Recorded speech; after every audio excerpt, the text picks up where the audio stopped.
যা গরম পড়েছে রান্নাঘরে দাঁড়িয়ে দাঁড়িয়ে রান্না করতে আর ভালো লাগে না। প্লাস ব্রেকফাস্টে কী বানাবো সেটা ভাবতে ভাবতে অনেকটা সময় পেরিয়েও যায়। আজকে দেখো তোমাদের সাথে আমি দু রকম স্মুদির রেসিপি শেয়ার করছি, একটা হচ্ছে চকলেট আর একটা হচ্ছে ম্যাঙ্গো। তো খুব কম টাইমে এটা তোমরা বানিয়েও ফেলতে পারো, আর এটা এত টেস্টি হয় যে বাড়ির সবাই এমনিতেও খেয়ে নেবে।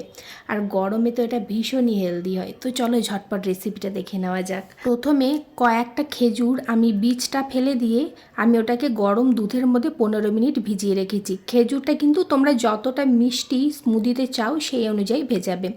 তারপরে একটা মিক্সচার জারে আমি অর্ধেকটা পাকা আম আর নিয়ে নিয়েছি হাফ কাপ ওটস। ভিজিয়ে রাখা খেজুর থেকে কয়েকটা খেজুরও অ্যাড করে দিয়েছি, আর পরিমাণ মতন দুধ দিয়ে এটার একটা স্মুথ পেস্ট এখানে তৈরি করে নিয়েছি। তারপরে গ্লাসে ঢেলে দিলাম, আর উপর দিক দিয়ে অল্প একটু ড্রাই ফ্রুটস দিয়ে দিয়েছি, আর সাথে দিয়ে দেবো টুকরো করা কয়েকটা পাকা আম।